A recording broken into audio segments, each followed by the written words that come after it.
Hello बच्चों। तो NEET 2026 के जो एग्ज़ाम हुए थे 3 मई को, तो उसमें चाहे फिजिक्स हो, केमिस्ट्री हो या बायो, तीनों सब्जेक्ट में सारे क्वेश्चंस जो पूछे गए बेटा, वो सारे क्वेश्चंस एग्जैक्ट कौन से बुक से उठाकर कट कॉपी पेस्ट किए गए, तो उसका पूरा डिटेल एनालिसिस जो है हम लोग सब्जेक्ट वाइज देख रहे हैं। फिजिक्स का जो है पूरे 45 क्वेश्चंस का मैंने डिटेल्ड वीडियो आप लोग के लिए बनाया कि सारे 45 क्वेश्चंस देखो जो फिजिक्स में पूछे गए वो एग्जैक्टली कौन से बुक से पूछे गए। ये जानना बहुत ज़रूरी है, नहीं तो क्या होता है बेटा ना कि ऐसा नहीं है कि आप नीट की प्रिपरेशन कर रहे हो बेटा तो आपके पास टैलेंट नहीं है। नहीं, बहुत टैलेंट है आपके पास, बहुत ही ज़्यादा पोटेंशियल है। कोई अगर ये बोले ना कि यार तुम में तो टैलेंट ही नहीं है, यार तुमसे नीट नहीं होगा, कभी मत सुना करना ये सब चीज़ बेटा। जस्ट सुनो ना तो इग्नोर कर दो, रिफ्लेक्टर लगा दो यहाँ पर। कोई नेगेटिव अगर बोले सीधे रिफ्लेक्ट हो जाए एकदम, सुनो ही मत। मैं तुम्हारे कॉन्फिडेंस के लिए कह रहा हूँ, अपने अंदर झांकने की जरूरत है। एकदम ऐसा सोचो यार मेरे में टैलेंट है, मेरे में पोटेंशियल है और मैं एक ही अटेम्प्ट में निकाल सकता हूँ। बस जरूरत होता है सही गाइडेंस का। क्योंकि देखो है ना, जब ये फिजिक्स वीडियो का एनालिसिस किया मैंने वहाँ पर अपना फ़ोन नंबर दिया और हज़ारों बच्चों से बात हुई है और हज़ारों पेरेंट्स से भी बात हुई।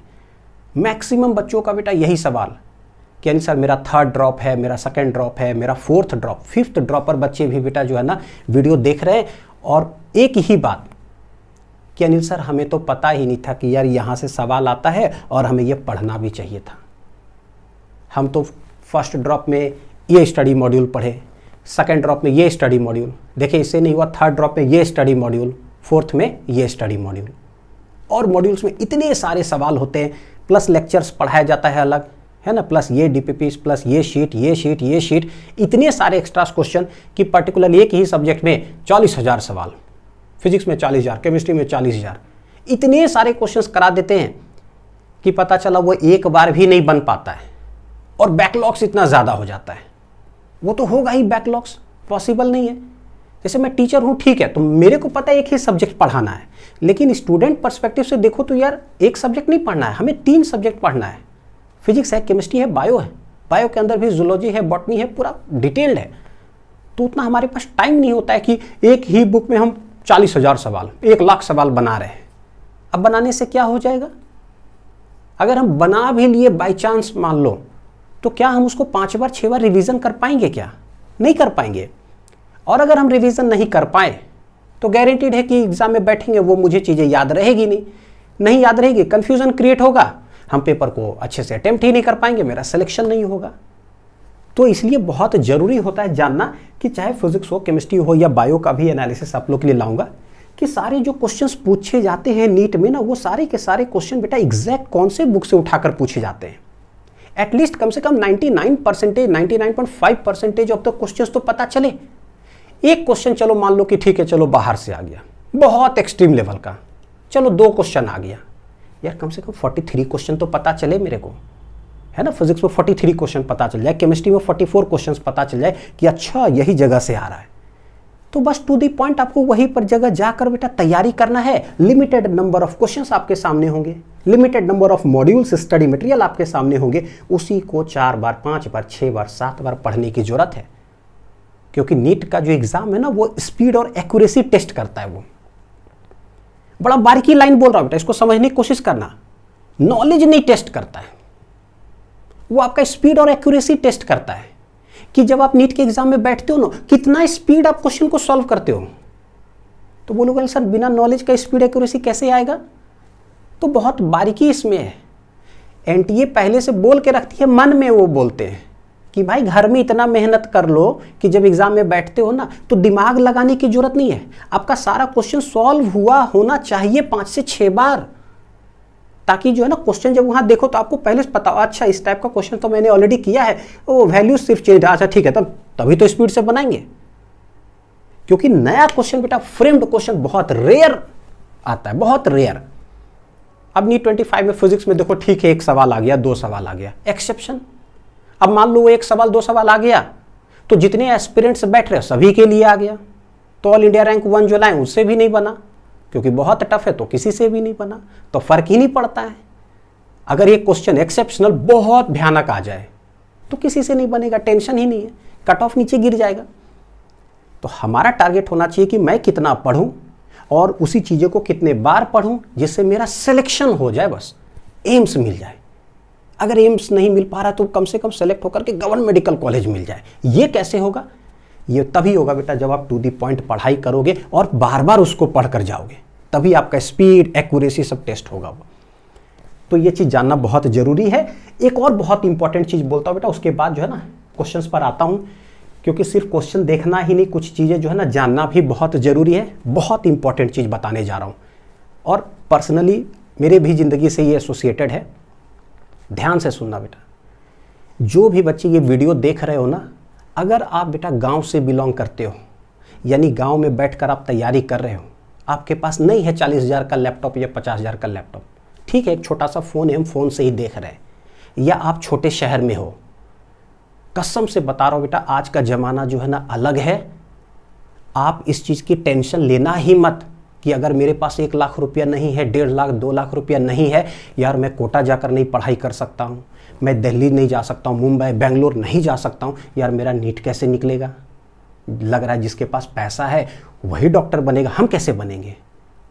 तो एकदम बेटा बहुत श्योरिटी और कॉन्फिडेंस के साथ कह रहा हूँ, जो बच्चे कोटा में भी बैठे हुए हैं ना बेटा, या दिल्ली में पढ़ाई कर रहे, 1.5 लाख 2 लाख 3 लाख खर्चा करके पढ़ाई कर रहे हैं ना, वो भी जब ये वीडियो देख रहे हैं ना, उनका भी जब कॉल आता है बेटा, तो पहला सवाल यही आता है, सेम सवाल कि अनिल सर सवाल यहाँ से आता है क्या? यार वीडियो देख करके तो मैं शॉक कर गया, हमें तो बताया भी नहीं जाता है कि फिजिक्स में ये बुक पढ़ना भी है। यहाँ तक कि बेसिक्स बता रहा हूँ बेटा, ये तक नहीं बताया जाता है कि फिजिक्स में एनसीईआरटी बुक के सॉल्व्ड एग्जाम्पल या एक्सरसाइज के क्वेश्चंस करने होते हैं। बोलते हैं अनिल सर फिजिक्स में तो एनसीईआरटी बुक हमारे पास है भी नहीं, हम तो ये स्टडी मॉड्यूल पढ़ते रहते हैं। अब कोई भी स्टडी मॉड्यूल ले लो बेटा, तो उसमें सारे एनसीईआरटी क्वेश्चन थोड़ी ना होंगे, कुछ पार्ट होगा। मान लो कि एक चैप्टर में 20 क्वेश्चन है, तो ठीक है 7-8 उसमें डाल दिए, लेकिन एनटीए जब सवाल पूछती है तो एनसीईआरटी से कहीं से भी उठा करके वो पूछ देगा। मैं बोलता हूं कि एनटीए जहां से सवाल उठाकर पूछती है ना, वो जगह को देखो।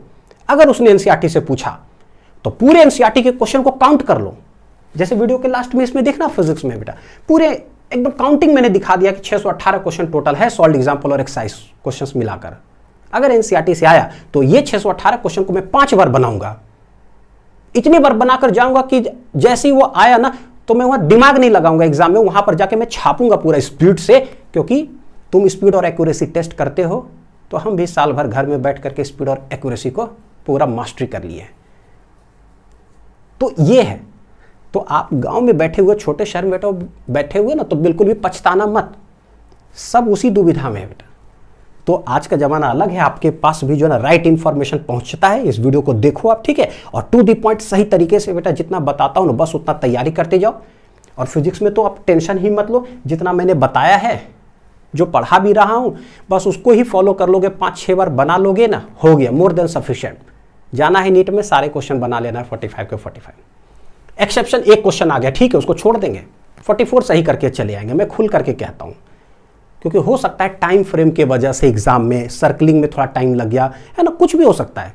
कोई सवाल बहुत ज़्यादा टाइम किल किया तो टेंशन के वजह से हो सकता है एक सवाल मेरे से ना बने, 2 सवाल ना बने। एग्जाम का प्रेशर अलग होता है भाई, कितना भी मैं पढ़ा लूँ, कितना भी कोई टीचर पढ़ा ले, लेकिन मेन जो हीरो है ना वो आप हो, क्योंकि एग्जाम में आप बैठोगे बेटा, हम लोग नहीं बैठेंगे। एग्जाम में आप बैठोगे, आपके सामने पेपर होगा, आपके सामने वो 3 घंटे का टाइम, आपके सामने वो टेंशन, प्रेशर, सारा चीज आपके साथ होता है। तो वो प्रेशर में कुछ भी हो सकता है, एक क्वेश्चन नहीं भी बन सकता है, कोई बड़ी बात नहीं है। लेकिन हम 43 सही कैसे करेंगे, 42 कैसे सही करके आएंगे जिससे मेरा सिलेक्शन हो जाए, हमें बस इतना सोचना है, ठीक है। चलो, बहुत जरूरी है ये चीज समझाना, क्योंकि क्या होता है ना कि प्रॉपर गाइडेंस नहीं होने के वजह से क्या होता है बेटा, लाखों रुपये बर्बाद होते हैं और जिंदगी का बहुत कीमती साल, 1 साल 2 साल 3 साल 4 साल 5-5 साल देखा है बेटा मैंने बर्बाद होते हुए। और अब रियलाइज़ होता है कि अरे यार मुझे तो पता ही नहीं था। तो इसमें आपकी गलती नहीं है बेटा, लेकिन कोई बात नहीं, जब आपको पता चल रहा है आप सही डायरेक्शन में तैयारी करो, ठीक है। चलो देखते हैं केमिस्ट्री का। देखो, तो ये ना कोड 13 है, तो क्वेश्चन नंबर 46 से यहाँ पर स्टार्ट हो रहा है केमिस्ट्री। देखना, एक एक क्वेश्चन का ना स्क्रीनशॉट करके दिखाता हूँ। देखो, सबसे पहले ना लिस्ट 1 और लिस्ट 2 में जो मैच द फॉलोइंग में दिया हुआ है, देखना क्या इधर है कॉम्प्लेक्स आयन, उधर है शेप या ज्योमेट्री। तो ए पार्ट में क्या है देखो, PtCl2NH3 का होल ट्वाइस कोऑर्डिनेशन कंपाउंड से रिलेटेड है ये, देखना। तो एनसीईआरटी के लाइन से है, तो जो ये स्क्रीनशॉट देख रहे हो ना, ये एनसीईआरटी का ओल्ड बुक से मैंने यहाँ पर लगाया है ना, न्यू बुक में भी अवेलेबल होगा, ठीक है, देख लेते हैं। तो देखो PtCl2NH3 का होल ट्वाइस, यहाँ देख लो फिगर 9.2 में, देखो PtNH3 का होल ट्वाइस Cl2, डायग्राम भी बना हुआ है।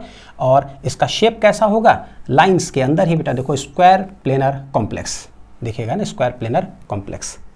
चलो बी पार्ट देखते हैं, CONH3 का होल 6 Cl3, तो पता है जैसे ये ब्रेक होगा देखो 3 प्लस इधर आएगा और माइनस उधर चला जाएगा, यानी कि CONH3 का होल 6 क्या है 3 प्लस, देखो दिखेगा यहाँ in the diamagnetic octahedral complex CONH3 का होल 6 क्या है 3 प्लस, दिखा, ये देख लो ऑक्टाहेड्रल कॉम्प्लेक्स है ये, तो ऑक्टाहेड्रल यहाँ दिखाई देगा। चलो सी और डी पार्ट का जरा नेक्स्ट पेज में आते हैं। सी पार्ट का देखो NiCl4 होल 2 माइनस, यहाँ देख लो NiCl4 होल 2 माइनस है, कैसा है टेट्राहेड्रल कॉम्प्लेक्स, टेट्राहेड्रल दिख रहा है। नेक्स्ट डी पार्ट में FeCO का होल 5, यहाँ देख लो डायग्राम में FeCO का होल 5 कैसा है ट्राइगोनल बाइपिरामिडल, ट्राइगोनल बाइपिरामिडल, हुबो एनसीईआरटी के लाइन से। चलो क्वेश्चन नंबर 47, तो ये क्वेश्चन जो है वो मैं सिमिलर टाइप का जो है ना वो दिखा रहा हूँ। कुछ क्वेश्चन ऐसा होगा जो सिमिलर टाइप, सिमिलर फॉर्मूला पर बेस्ड, बस वैल्यू कह सकते हो कि चेंजेस, लेकिन बहुत सारे cut copy paste, maximum to maximum questions cut copy pasted है। कुछ ही क्वेश्चन ऐसा है जो सिमिलर टाइप का होगा, जो आराम से बन जाएगा। देखो इलेक्ट्रोकेमिस्ट्री का calculate EMF of the half cell given, ये ऐसा है E0 का वैल्यू ऐसा गिवन है, ठीक है, देख लो यहाँ पर। तो एनसीईआरटी का सॉल्व एग्जाम्पल है example 3.1, represent the cell in which the following reaction takes place. यहाँ पर भी देखो calculate E cell, E0 cell का वैल्यू गिवन है 3.17 वोल्ट, यहाँ पर कितना है 0 वोल्ट। सेम फॉर्मूला लगाओ बेटा, सेम तरह का कैलकुलेशन। अब यहाँ पर आया ई सेल कितना 2.96 वोल्ट, यहाँ कैलकुलेट कर लो, उसी फॉर्मूला पर आंसर आ जाएगा। सिमिलर। नेक्स्ट इक्विलिब्रियम का सवाल देखो, ये भी सिमिलर क्वेश्चन है, ठीक है। कट कॉपी पेस्ट होगा तो मैं बताऊंगा cut copy paste. At 298 kelvin a certain buffer solution contains equal concentration of X and X minus and HX, ठीक है। KB का वैल्यू दे दिया, what is the pH of the buffer solution, concentration कैसा है इक्वल। ये देखो NCERT exercise 7.64 में यहाँ देखना, the ionisation constant of chloroacetic acid is इतना, what will be the pH of, pH ही पूछ रहा है। 0.1 m एसिड है and it's 0.1 m sodium salt solution. तो मोलर कॉन्सेंट्रेशन भी कैसा है देखो जरा, इक्वल है ना, और pH हमसे पूछा है ना, यहाँ भी कॉन्सेंट्रेशन सेम है, pH आपसे पूछा है, सिमिलर टाइप का है, बन जाएगा सवाल। नेक्स्ट देखो इक्विलिब्रियम से 49 नंबर, ये देखो given below are certain reactions, identify the reaction for which KB is not equal to KC। ये जो सिमिलर फॉर्मेट देख रहे हो जैसा लिखा हुआ कि identify the reaction for which KP is not equal to KC, एकदम यही लाइन, सिमिलर लाइंस जो है ये ना also asked in JEE Mains, also asked in JEE Mains. तो JEE मेंस में भी ये प्रेजेंट है सवाल।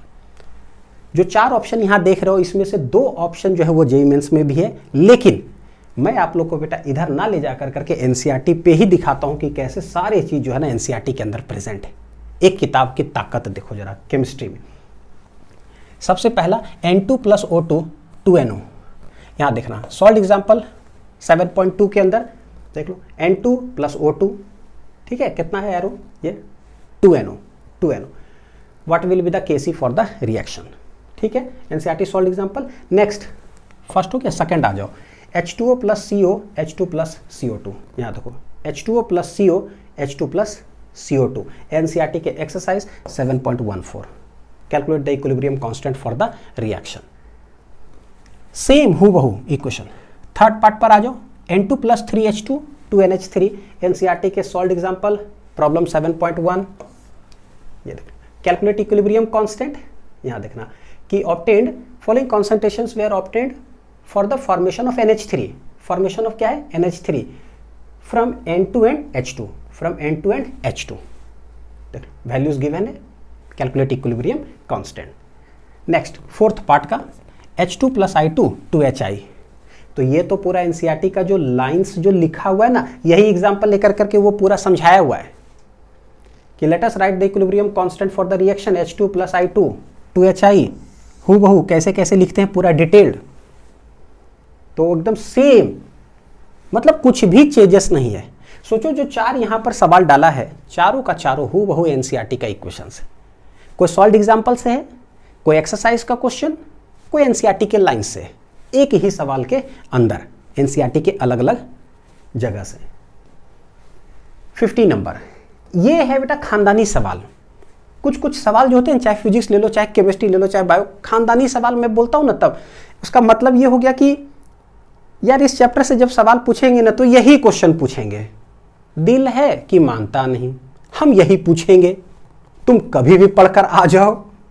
तो वो एनटीए बोलता है ये क्वेश्चन कितने बार पूछा है वो, मतलब केमिकल काइनेटिक्स से आएगा ना तो पहला नजर उसका यही ग्राफ पर जाता है, और एक टेबल है जहां वो रेट कांस्टेंट्स का जो है यूनिट पूछता है। तो ये दोनों जगह जो ना खानदानी सवाल इसको बोलते हैं। भाई हमारे बार यही पूछेंगे, कभी तो पढ़कर आ जाओ, टिक कर देना 1 सेकंड के अंदर। देख लो हूबहू यही सब है क्या, कट कॉपी पेस्ट। बहुत सारे सवाल ऐसे आते चले जाएंगे। ऑर्डर ऑफ रिएक्शन पूछा है भाई, यही ग्राफ एक बार देख लो, है ना, फिगर में लिखा हुआ भी रहता फॉर 0 ऑर्डर रिएक्शन। अच्छा ठीक है, 0 छाप देना जाकर करके। चलो 51 नंबर आ जाओ। क्या है ये, cut copy paste. Cut copy paste देख लो कहाँ, एनसीईआरटी के एक्सरसाइज में है ये, थर्मोडायनेमिक्स का सवाल। Consider the following reaction 2A + B 2D है, डेल्टा U का वैल्यू डेल्टा S का वैल्यू देखना। For the reaction 2A + B 2D है, डेल्टा U का वैल्यू डेल्टा S का वैल्यू। डेल्टा U का वैल्यू -10 पॉइंट कहाँ 5 है, यहाँ पर -10। फिर नीट ने बोला -44, यहाँ -44.1, यानी डेसिमल के बाद देखो है ना, एक्सरसाइज में 0.5 0.1 है। नीट बोला कि यार बच्चे के लिए थोड़ा सा आसान कर देते हैं, 0.5 0.1 हटा दो, थोड़ा सा ठीक ठाक दे दो। तो ये जो है ना इकलौता ऐसा एग्जाम है नीट, हालांकि अब इकलौता मैं नहीं बोलता हूँ, 2 लौता है, मतलब 2 है लोग हैं एक नीट भी है, एक जेई मेंस भी है। जेई मेंस में तो पर्टिकुलरली फिजिक्स के लिए कह रहा हूँ, ये दोनों ऐसा एग्जाम है जहां पर क्वेश्चंस पता होता है बेटा कि पूछेगा यही सारे किताब से पहले से, to the point, cut copy paste होते हैं, या एकदम सिमिलर टाइप के सवाल।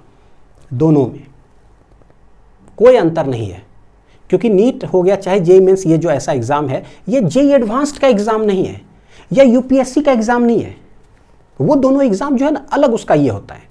जेईई एडवांस्ड में जाओगे, अगर 16 क्वेश्चन या 18 क्वेश्चन एक पेपर में है फिजिक्स में, भाई उसमें 6-7 ही अगर कोई बना दिया ना तो हो गया उसका, बहुत अच्छा कॉलेज, बहुत अच्छा रैंक से सिलेक्शन हो जाएगा। क्योंकि पता है सारे क्वेश्चन फ्रेम्ड वहाँ आते हैं, तो दिमाग लगाना होता है वहाँ पर। हर एक क्वेश्चन को आप पढ़िए, बिल्कुल नया आपके पास आएगा, कॉन्सेप्ट आपने जैसा पढ़ा कॉन्सेप्ट लगाते जाइए, सॉल्व करते जाइए, कुछ ही क्वेश्चन सॉल्व करिए और आपका सिलेक्शन। यूपीएससी बेटा ऐसा एग्जाम है जहाँ पर पता नहीं होता कि वो क्या पूछेगा, क्योंकि सिलेबस बस आपके सामने होता है कि पूरा दुनिया का ब्रह्मांड इतना बड़ा सिलेबस है, आप उसको पढ़ो, तो अनसर्टेनिटी वहाँ बहुत ज़्यादा है।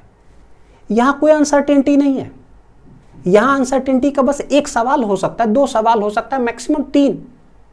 तो आउट ऑफ 45 42 क्वेश्चन, 43 क्वेश्चन तो हूबहू छपाई होता है। तो ये एग्जाम अलग है, इसीलिए मैं बोलता हूँ यहाँ पर दिमाग का टेस्टिंग नहीं है। यहाँ पर है कि कितना स्पीड से बना करके आते हो, सारा दिमाग घर में लगाओ, 5 बार 6 बार एक ही चीज़ को पढ़ो, लगा लिए पूरा दिमाग, एग्जाम में जाना बस छापना है आपको। कितना स्पीड से छापते हो, 45 क्वेश्चन 40 मिनट में बना पा रहे हो क्या, 35 मिनट में ही बना पा रहे हो क्या, स्पीड कितना स्पीड से बनाते हो। और कितना अच्छा है, एक क्वेश्चन अगर बहुत टिपिकल आ गया छोड़ देना, वाह, छोड़ दोगे तो आपका समय बचेगा, समय बचेगा, टॉप कॉलेज मिल जाएगा बेटा। जो उसमें उलझा उसके लिए समस्या हो सकता है वो टाइम ज़्यादा ले ले एक सवाल, और उसके वजह से एग्जाम में टेंशन हो जाए, प्रेशर हो जाए, लग रहा है यार पूरा पेपर बहुत टिपिकल आया इस बार क्या। अब वो टेंशन और प्रेशर की वजह से ये होगा कि जो आसान वाला भी क्वेश्चन है ना वो भी नहीं बनेगा, कैलकुलेशन में भी कहीं फंस गए तो समस्या हो। तो ये है, सोच लो नीट ऐसा एग्जाम है, ये जानना भी जरूरी है ना। देखो एनसीईआरटी के एक्सरसाइज से, चलो 52 नंबर, ये भी जो केमिकल काइनेटिक्स से सवाल इधर जा करके कट कॉपी पेस्ट हूबहू बिना कोई चेंजेस के। देखो given below is an expression for the rate constant of a first order reaction, है ना। देखो ln k equal to 14.34 minus 1.25 into 10⁻⁴/80 देख लीजिए। log k इक्वल टू 14.34, कुछ भी चेंजेस नहीं। 1.25 इतना देखो 1.25 इंटू 10⁻⁴/80 एनर्जी ऑफ एक्टिवेशन देख लो, calculate the EF for the reaction. तो इसको क्या बोलोगे कि यहां पर मेहनत करके आओ, सारे एक्सरसाइज क्वेश्चंस बना करके आओ। कितने बार सोचो, अपने आप से पूछो। हमें पता है कि यार ये क्वेश्चन छाप रहे हैं, एनसीईआरटी के एक्सरसाइज है, ठीक। तो एक्सरसाइज को हम कितने बार घर में बनाएंगे? क्या करेंगे, एक ही बार बनाएंगे, ताकि हम ये टेस्ट करेंगे नीट के एग्जाम में जाकर के। अच्छा देखते हैं मेरे से कि वहां पर बनेगा कि नहीं बनेगा। क्यों करेंगे बेटा ऐसा? मैं तो यार 5 बार 6 बार 10 बार बना करके जाऊंगा। पता चल गया कि अच्छा यहां से पूछ रहे हो तो 10 बार कि आए दन दन दन दन दन 10 सेकेंड में आंसर निकाल सकते हो क्या एग्जाम में? इतना स्पीड से ये सबको क्या करना है, प्रैक्टिस करना है। चलो नेक्स्ट आ जाओ, ये भी देख लो जो है ना, एमाइंस से जो सवाल पूछा गया एनसीईआरटी के लाइन से, कट कॉपी पेस्ट ही है। देखना जरा, बताता हूं। Select the reagents that reduce nitriles to primary amines, ठीक है। तो ऑप्शन जैसे 3 है ना, ये ACD देख रहा, ACD है, ये दिखाता हूं रिएजेंट्स ACD क्या है, LiAlH4H2O। यहां देखो रिडक्शन ऑफ एमाइड्स LiAlH4H2O दिखा क्या, ठीक है। तो पहला हो गया ये A पार्ट। दूसरा आ जाओ H2Ni, यहां देखना H2Ni, ये C पार्ट है ये, ठीक। और D देखो NaHgC2H5OH, NaHgC2H5OH reduction of nitriles. तो वही reduce nitriles to primary amines, reduction of amides. हूबहू जो है इक्वेशन लिखा हुआ उसके ऊपर जो रिएजेंट्स है, देखो कि कैसे उसको जो है ना, ये 5 ऑप्शन ऐसे बना के बताओ कि उसमें से 3 कौन सा। यानी कि कितना बहुत अच्छे तरीके से ये पढ़ा हुआ होना चाहिए, सोचो जरा, तब जाकर के दिमाग जो है ना बहुत फास्ट चलेगा, है ना। बायोमोलिक्यूल से जो सवाल है ये देखो जरा, एनसीईआरटी के समरी पॉइंट से पूछा हुआ सवाल। और आपको ये पता चलेगा, ये सवाल जो है ना एक चीज ये सिखाएगा कि लाइंस जब हम पढ़ रहे होते हैं, यहाँ तक कि एनसीईआरटी के जो समरी पॉइंट्स चैप्टर के लास्ट में जो लिखा हुआ होता है वो हमारे लिए कितना इंपॉर्टेंट है और किस तरीके से हमें पढ़ाई करना चाहिए। तो ये क्वेश्चन हमें ना वो सिखाएगा बेटा। देखो डीएनए और आरएनए के बारे में लिखा हुआ है कि DNA possess a double strand helix structure and contains thymine as one of the 4 bases. ऐसे ही करके कि डीएनए पोसेस सिंगल स्ट्रैंड या double strand, RNA possess double strand या सिंगल स्ट्रैंड। और वन ऑफ द 4 बेसेस में क्या होता है, थाइमिन, यूरासिल, थाइमिन, ऐसे करके, ठीक। देखो एनसीईआरटी के समरी में जस्ट एक्सरसाइज के पहले जो है पढ़ना लाइंस, ये देखो the 4th base is thymine in DNA and uracil in RNA. तो यहाँ टिक कर दो कि भाई है ना, देखो क्या है आरएनए में क्या है और डीएनए में क्या है, एक लाइन हो गया ये। दूसरा, structure of DNA is double strand whereas RNA is a single strand molecule. अब इसी से क्या किया उसने, 4 ऑप्शन बना दिया। ये डबल स्ट्रैंड है तो आरएनए में कर दिया, सॉरी डीएनए में कर दिया double strand single strand, RNA is a single strand, वहां पर सिंगल डबल कर दिया, फिर थाइमिन और यूरासिल को 4 ऑप्शन में से डाल दिया। अब सोचो कोई ये बोल सकता है कि क्या यहां से सवाल नहीं फ्रेम होगा, कोई गारंटी ले सकता है? क्या पता बेटा यहां से सवाल फ्रेम हो जाइए कि nucleic acids are responsible for the transfer of characters from parents to offsprings. लो एक स्टेटमेंट में चला जाएगा ये। या there are 2 types of nucleic acids, DNA and RNA. DNA contains 5 carbon sugar molecule called क्या, बताओ, 4 ऑप्शन डाल दिया। तो हर एक लाइंस जो ना कितना इंपॉर्टेंट है, यहां से हमें अपना नोट्स उस तरह से बनाना चाहिए या बार बार इतना पढ़ना चाहिए जिससे चीजें दिमाग में सेट हो जाए। बहुत लर्निंग है ये सवाल। 55 नंबर ऑर्गेनिक केमिस्ट्री से एनसीईआरटी के लाइन से ही पूछा हुआ कि लेसंगेंस टेस्ट जो है ना, उसमें elements present in an organic compound are converted from क्या टू क्या। देखना जरा, लेसंगेंस टेस्ट है यहां पर, the elements present in the compound are converted from, देखो कन्वर्टेड फ्रॉम के बाद covalent form into the ionic form. हो गया आंसर ये, है ना। और इसको क्या किया, ये 4 ऑप्शन बना दिया। कोवलेंट टू आयोनिक है, बना दिया ionic to ionic, covalent to ionic, ionic to covalent, covalent to covalent. अब बताओ क्या आंसर होगा, तो यहां पढ़ करके आओ। 56 सॉल्यूशन चैप्टर से सवाल था, ये भी अगेन हूबहू है कि mixture of chloroform and acetone forms a solution with negative deviation from Raoult's law due to reason बताओ कि क्या।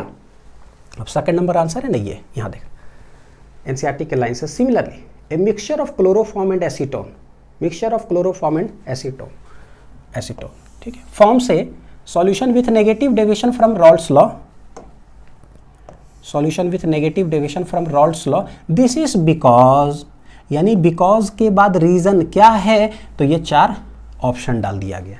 Because chloroform molecule is able to form hydrogen bond with acetone molecule, formation of hydrogen bonding between acetone and chloroform.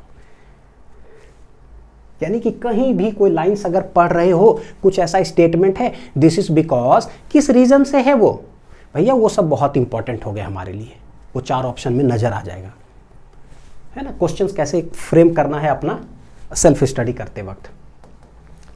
ये जो सवाल है बेटा 57 number है, थोड़ा सा इसको हाईलाइट कर दो, बहुत जरूरी। मैक्सिमम बच्चों को ये डाउट है कि ये सवाल एक्चुअली आया कहाँ से, है ना। ठीक है, सॉल्ट एनालिसिस का सवाल है, लेकिन आया कहाँ से, एनटीए ने कौन सा ऐसा मटेरियल उठा करके पूछा। ये देखो, ये जो सवाल है ना बेटा, in a test tube containing a salt a few drops of इतना इतना, ठीक है, वेपर्स टर्न द क्या है, ब्लू लिटमस पेपर रेड। ये जो सवाल पूछा कि identify the correct A9 from the following, ये क्लास 12 के लैब मैनुअल से पूछा हुआ सवाल है, यूनिट नंबर 7 क्वालिटेटिव एनालिसिस से। अब जो भी बच्चे के पास ये लैब मैनुअल का जो मटेरियल है, अगर आपके पास बेटा अवेलेबल नहीं है, तो मैं आपको बता देता हूँ कि क्लास 11 के लैब मैनुअल और क्लास 12 के लैब मैनुअल के पीडीएफ्स में आप लोग को अवेलेबल करा देता हूँ, ठीक है। इस थर्ड में वाले पेपर में जो नीट 26 का हुआ, उसमें 3 सवाल ऐसे थे केमिस्ट्री में जो लैब मैनुअल से, क्लास 12 के लैब मैनुअल से 2 सवाल और क्लास 11 के लैब मैनुअल से 1 सवाल, यानी कि 12 marks straight forward lab manual से कट कॉपी पेस्ट है। मैं आपको अभी दिखाऊंगा। तो ये जो पीडीएफ है ना लैब मैनुअल का, जिन भी बच्चों के पास नहीं है अवेलेबल बेटा, तो मैं आपको बता देता हूँ कि कैसे आप उसको जो है ना एक्सेस कर सकते हो। फ्री में एक्सेस कर लेना बेटा, मैं लगा दूंगा, बता देता हूँ 1 सेकंड। ये देखो जरा, फिजिक्स लिंक्स ऐप है ना, ऐप का लिंक डिस्क्रिप्शन में होगा, उसको डाउनलोड कर लेना। वहाँ पर जाओगे तो देखो, ये तो नीट सेक्शन क्लास 11 फिजिक्स ऐसे इंडिविजुअली है। यहाँ पर ना लास्ट में आपको दिखेगा फ्री कंटेंट, ठीक है। फ्री कंटेंट में जाना, इसी के अंदर जो है ना वहाँ पर रहेगा आपको क्लास 11 लैब मैनुअल करके लिखा हुआ केमिस्ट्री का, और इसी में क्लास 12 लैब मैनुअल। तो ये पीडीएफ जो है वो बहुत इंपॉर्टेंट होगा आपके लिए, क्योंकि पता है एनटीए का नज़र अगर यहाँ पर है तो कल को यहाँ से और भी सवाल आ सकते हैं। और हमारा टारगेट है कि यार हम फुल मार्क्स लाना चाहते हैं केमिस्ट्री में, जैसे फिजिक्स में भी सिखाया, फुल आउट ऑफ फुल चाहिए, एक सवाल भी मेरे से गलत ना हो, तो हम क्या पढ़ें।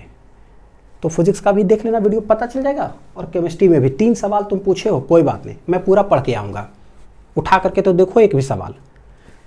तो ऐसे लगा दो, वहाँ जा करके एक्सेस कर लेना, ठीक है। चलो आते हैं जरा, कौन सा पेज नंबर में थे, 16 नंबर है ना। ये देखो जरा, तो यहाँ पर देखना क्या है कि H2SO4 ऐसे which gave colourless vapours having the smell of vinegar, the vapours turns blue litmus paper red. तो ये ना यूनिट 7 क्वालिटेटिव एनालिसिस का टेबल 7.1 से उठाया गया सवाल। यहाँ पर है बेटा ऑब्जर्वेशन, गैस इवॉल्व और पॉसिबल एनायन। देखो आंसर इसका एसीटेट है ना, तो एसीटेट लास्ट वाला जो है एसीटेट एनायन में, यहाँ देखना colourless vapours with smell of vinegar, vapour turns blue litmus red. Vinegar का स्मेल ऐसे, यहाँ देख लो हूबहू लाइन्स दिख रहा है क्या। अब ये सोच करके देखो कि अगर एनटीए का नज़र इस टेबल पर है और इसमें जो और भी एनायंस है वो एक्चुअली ऑप्शंस में है, carbonate, sulphide, sulphate, carbonate, sulphide, sulphide, nitrate, ये सब और भी एनायंस यहाँ पर है। तो क्या पता कल को ये पूछ दिया जाए जो यहाँ पर है, ये पूछ दिया जाए ये। अगर टिप्स पर नहीं रहेगा तो मेरा गया 4 नंबर। तो हम इसको बहुत अच्छे से कमांड करके आएंगे। तो जो भी ऑब्जर्वेशंस हो, जो भी एनायंस, जितने भी इंपॉर्टेंट चीज़ है, जितने भी टेस्ट वगैरह है यहाँ पर गिवन, ये सारे चीज़ बेटा टिप्स पर करके जाना, ठीक है। चलो 58 नंबर केमिकल बॉन्डिंग से पूछा हुआ सवाल, ये भी कट कॉपी पेस्ट है, सीसीपी मतलब कट कॉपी पेस्ट। कि correct statement about ClF3 from the following option, कि कैसा शेप ज्योमेट्री होता है और लोन पेयर्स कितने होते हैं। तो ये देख लो यहाँ पर ClF3 यहाँ दिख रहा है ना, ये टेबल है से उठाया हुआ, और ये लोन पेयर वाला कॉलम है तो 2 लोन पेयर्स है। शेप कैसा है, टी शेप। तो ये टेबल को ही पूरा जो है 10 बार 20 बार प्रैक्टिस कर लेंगे, क्या पता इसके ऊपर वाला पूछ ले, इसके नीचे वाला पूछ ले, और बहुत बार नीट के PYQs में ऑलरेडी पूछा हुआ भी है इस टेबल से सवाल। कोऑर्डिनेशन कंपाउंड में अगेन मैच द फॉलोइंग दिया, इधर कॉम्प्लेक्स और उधर है टाइप ऑफ आइसोमेरिज्म डाल दिया बेटा, शेप नहीं पूछा, आइसोमेरिज्म का टाइप बताओ।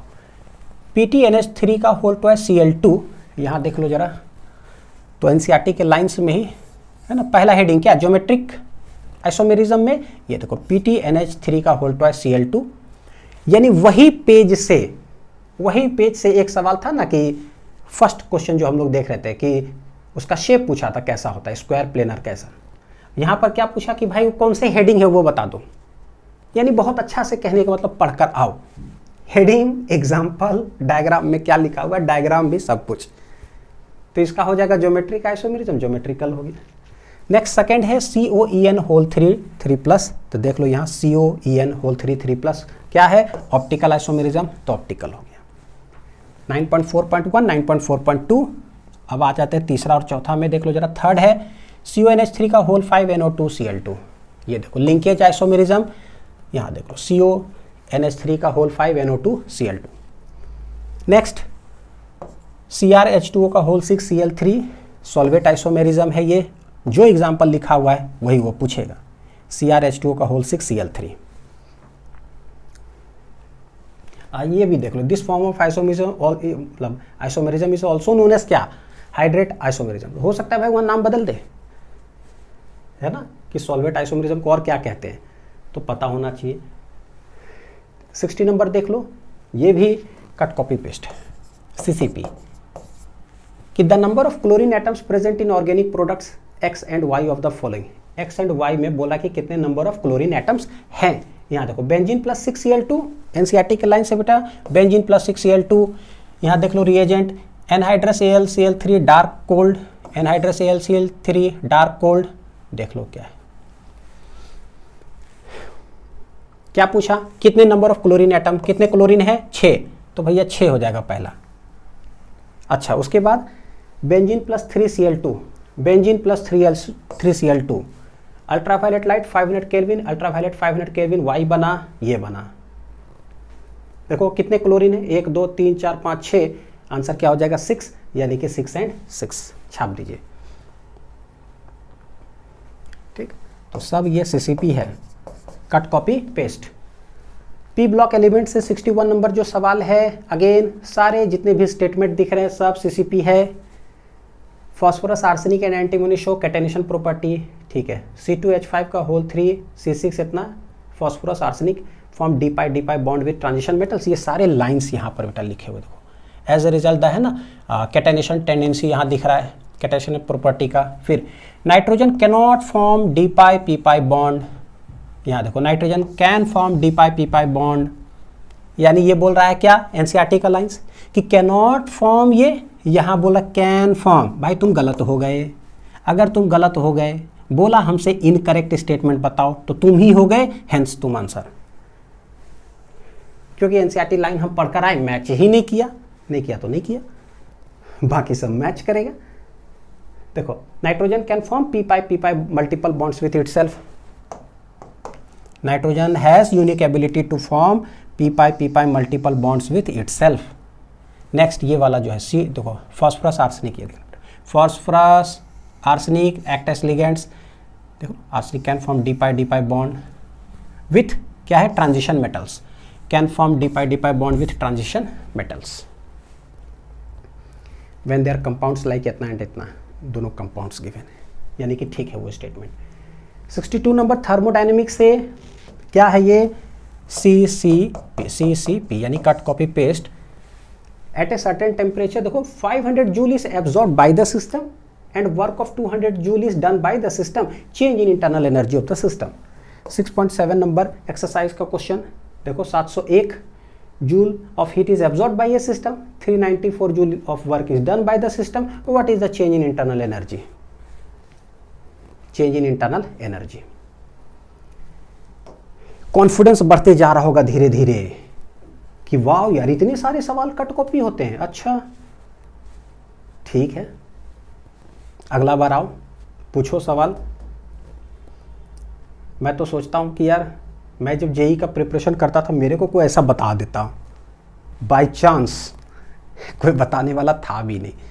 एक तो ना कोई बताने वाला और उतने पैसे भी नहीं कि भाई 1 लाख रुपये, 60,000 रुपये, 70,000 रुपये लगा कर जो है जाएं, है ना, बड़े इंस्टीट्यूट में जेई का एडवांस का आईआईटी का यानी तैयारी करें।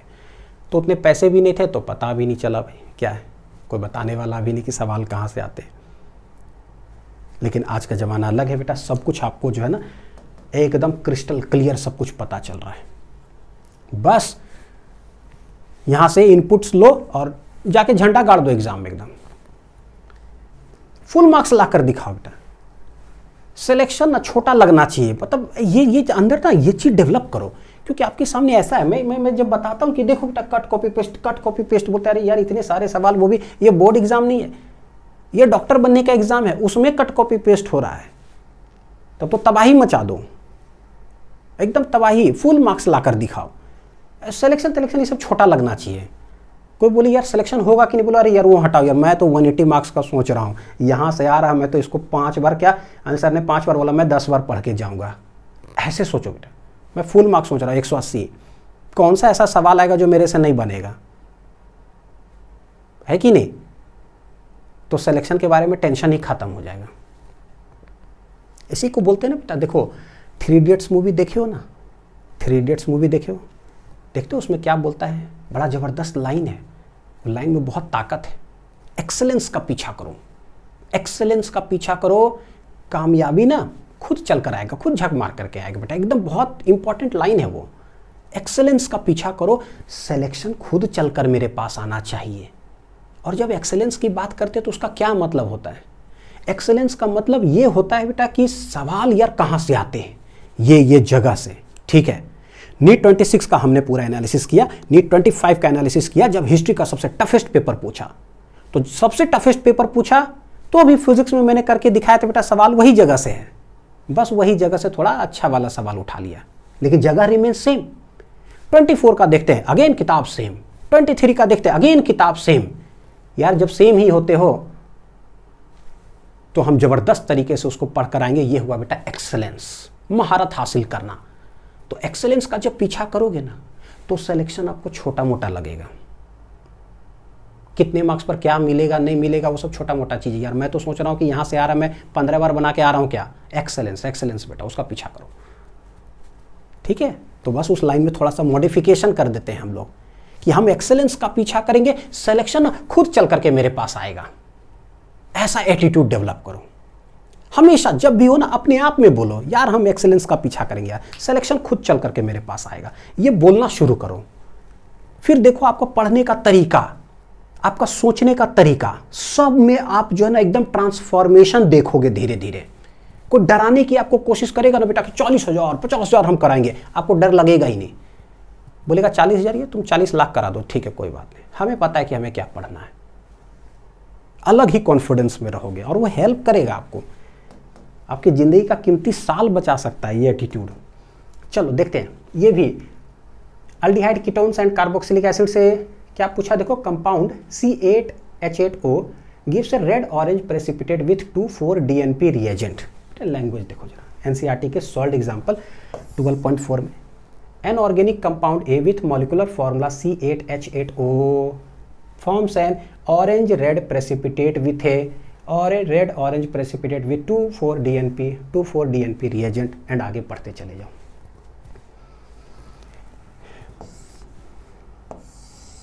ठीक हो बहु, तो अच्छे से इसको करो। चलो नेक्स्ट सवाल देखते हैं जरा, 64 नंबर।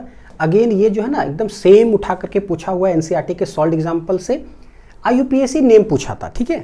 तो देखो प्रॉब्लम 12.7 में बेटा 2 सवाल है A और B, ठीक है। तो जो B पार्ट में सवाल यहाँ दिया हुआ है ना हूबहू सेम, कोई भी चेंजेस नहीं, मतलब ऐसा भी नहीं करता है कि एक CH3 एक्स्ट्रा लगा दे, CH2 कुछ ऐसा ब्रांचिंग कर दे, नहीं, जैसा है वैसा ही।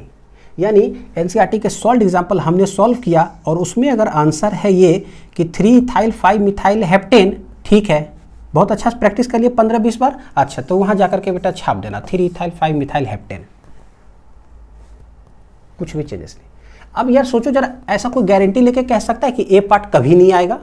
नहीं, ये भी आएगा और कोई भी चेंजेस वो नहीं करेगा, ठीक है। तो 2, 5, 6 ट्राई मिथाइल ऑक्टेन, ठीक है, बस देखते रहना कि कौन सा ऑप्शन में है मतलब आंसर नहीं देख करके भाई क्वेश्चन देखना कि हाँ ठीक है हु बहु आएगा तो लगा देंगे, ठीक, 4 मार्क्स आ जाते हैं इससे। ये next haloalkanes and haloarenes से जो सवाल है ये देखो, अच्छा से समझना है ना, मैंने स्क्रीनशॉट लगाया है, देखते हैं क्या करके। In the following reaction sequence X and Z respectively are, तो बेटा देखो ये क्या है, ROH प्लस PCl5, ये है RCl प्लस X प्लस ये, यहाँ ना X जो है ये है क्या, क्वेश्चन मार्क, यहाँ से अल्कोहलिक KOH से Y बना है और उसके बाद ये रिएजेंट यूज़ किया, ये Z बना है। हमसे पूछ रहा है कि X और Z क्या होगा, X और यह क्या है Z।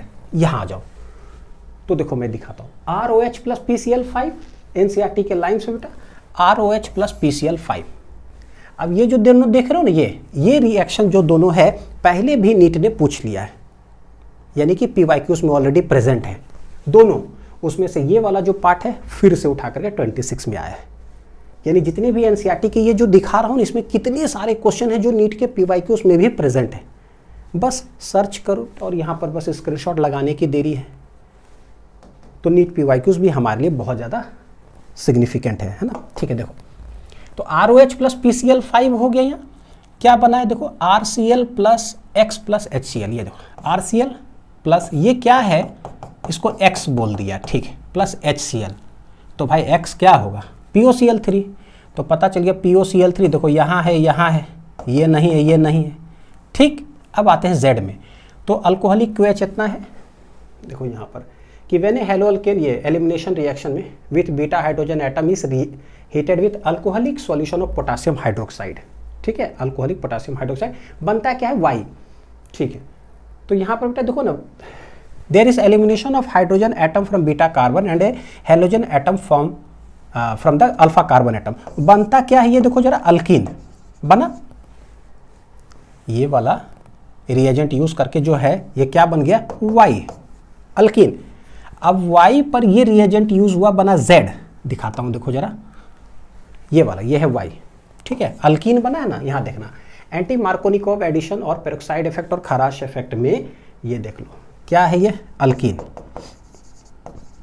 तो अल्कीन में रिएजेंट देखना HBr C6H5CO का होल ट्वाइस O2, देखो HBr C6H5CO का होल ट्वाइस O2, ये प्लस ये रिएजेंट अल्कीन में इसको यूज किए, क्या बना, CH3 CH2 CH2 Br, यानी कि 3 कार्बन है, तो देखो यहाँ दिखेगा Z क्या, अच्छा जैसा ये है हूबहू वैसे लिख दिया, CH3 CH2 CH2, यहाँ देखो CH3 CH2 CH2 Br, पता चल गया आंसर।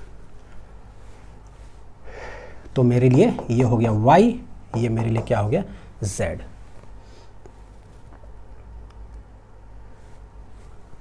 तो हर एक इक्वेशन जो लिखा हुआ है, हर एक इक्वेशन वो कितना इंपॉर्टेंट है यार, कि कहीं पर भी कुछ को x बोल दिया बताओ कि क्या, कभी इसको y बोल दे बताओ कि क्या। तो पहले तो इसका पूरा जो है ना, जब जैसे मान लो कहीं पढ़ाई कर रहे हो बेटा, तो पूरा लेक्चर्स अच्छे से पढ़ो, रिएक्शन मैकेनिज्म पढ़ो, बहुत इंपॉर्टेंट, सब कुछ समझ करके अच्छे से जो है ना, समझ लिए लेक्चर्स में, ठीक। अब वो सारा कॉन्सेप्ट उठा करके एनसीईआरटी के हर एक लाइंस पर लगाओ और समझने की कोशिश करो। कोई भी लाइंस, कोई भी इक्वेशन, कहीं भी कुछ भी चीज़ लिखा हुआ अगर नहीं समझ में आता है, टीचर से क्लियर करो और हर एक लाइंस अपने से सेल्फ बेटा जो है ना मेहनत करो। जितना इस पर मेहनत करोगे उतना ही मतलब ज़्यादा अच्छा जो है ना आपका नीट का एग्ज़ाम जाएगा, केमिस्ट्री में फोड़ोगे।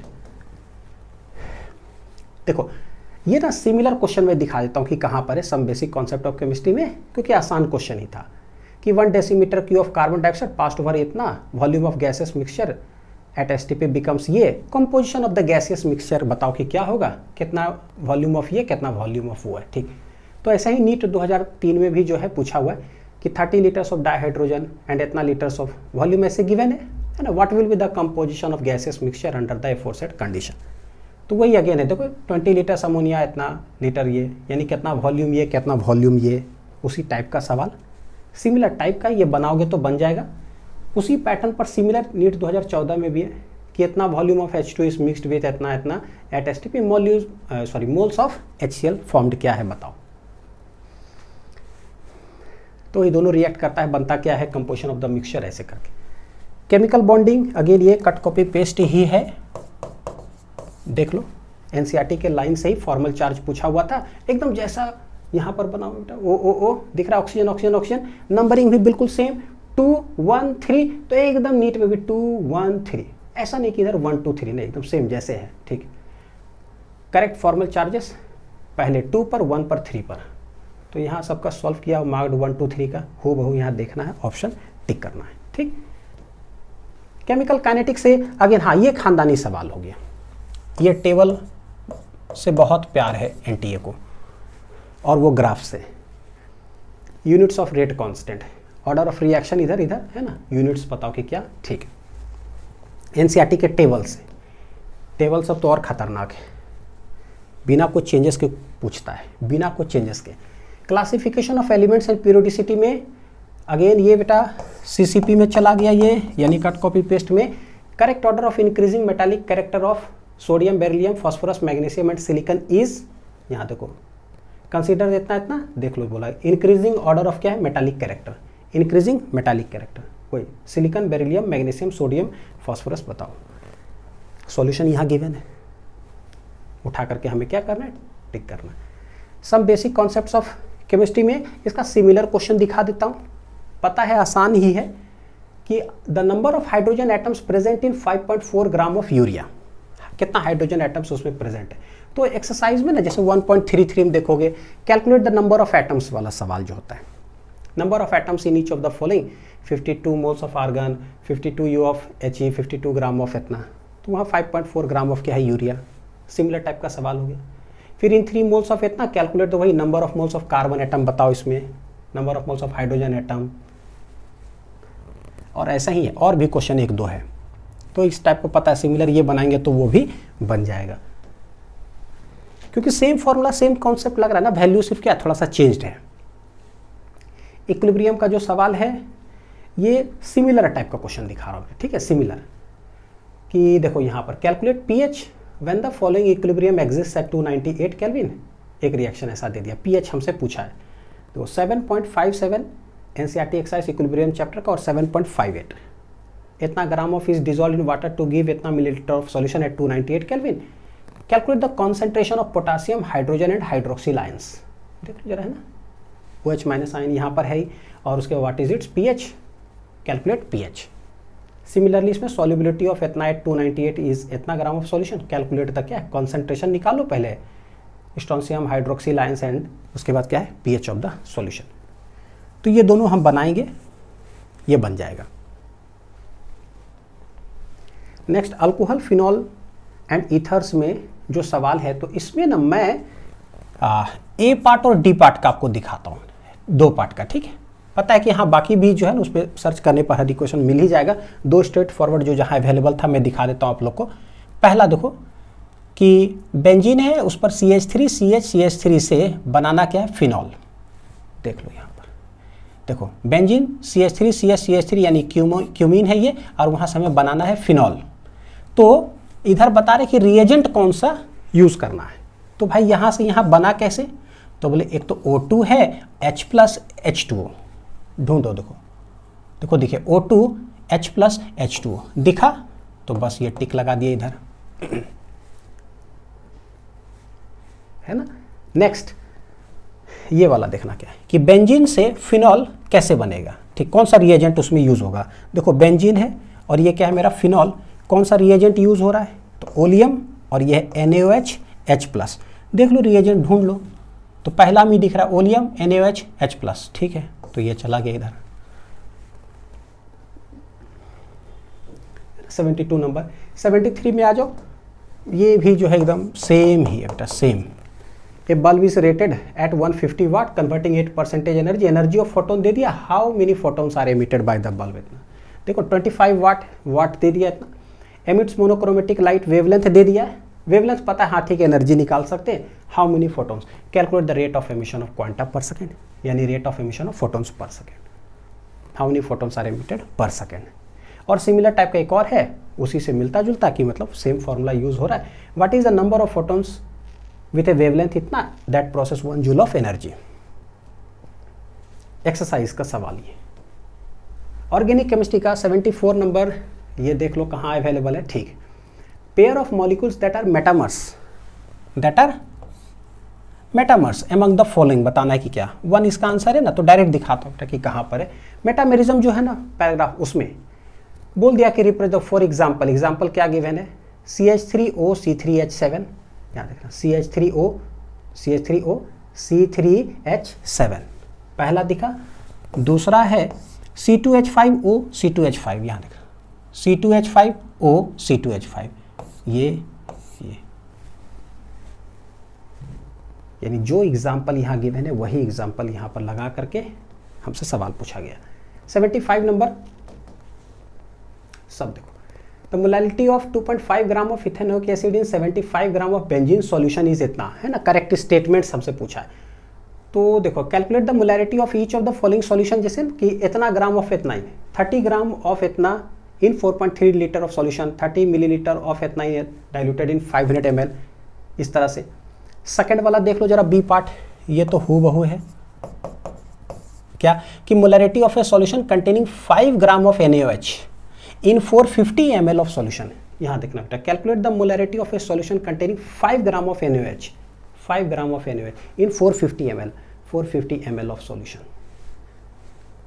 ठीक। तीसरा अगेन देख लो, ये भी यहाँ कट कॉपी पेस्ट ही, aquatic species are more comfortable in cold water, solution chapter का ही बेटा, देखो aquatic species are more comfortable in cold water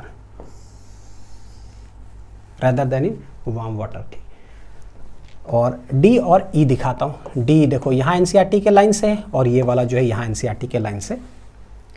the solubility of gas increases with decrease in pressure, देखो that higher the value of KH at a given pressure the lower is the solubility, और वो for a binary mixture of A and B, number of moles given है, mole fraction of B। For example in a binary mixture, एकदम हूबहू lines, binary mixture if the number of moles of A and B and A and B, mole fraction of A is इतना, यानी कि formula जैसा line वही statement में हूबहू आता है। 76 number, which of the following is an ambidentate ligand, ठीक। तो यहाँ पर जो है देखो जरा एनसीईआरटी के लाइंस में एम्बिडेंटेट लिगैंड जहाँ पर है बेटा, वहाँ एग्जाम्पल्स गिवन है, देखो examples of such ligands are the NO2 and क्या SCN INC, यानी थायोसाइनेट, तो दिखेगा यहाँ देखो जरा, दिखेगा क्या, thiocyanate.